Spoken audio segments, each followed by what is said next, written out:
Hi, ఈరోజు ఇంకొక ఆకుకూర ఫ్రై అండి మీకు చెప్పడానికి ముందుకు వచ్చాను నేను. ఇది బచ్చలాకు. పెద్ద పెద్ద ఆకులు ఉంటాయి కదా, అందుకే నేను చిన్న చిన్నగా ఇలా కట్ చేసి పెట్టుకున్నాను. దీని తాలింపు ఆవాలు, జీలకర్ర, ఎండుమిర్చి, ఇంకా తెల్లిపాయలు.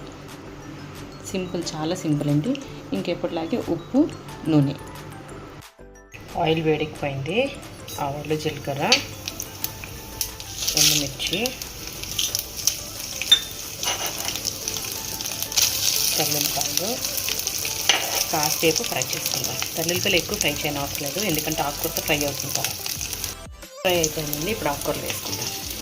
ఇలా ఆకుకూర వేసుకున్నాక, అదే బచ్చలాకు వేసుకున్నాక దీనికి తగ్గట్టు ఉప్పు వేసుకొని కలుపుకుందాం. కలుపుకుంటే మూత పెట్టి మగ్గించుకుందాం.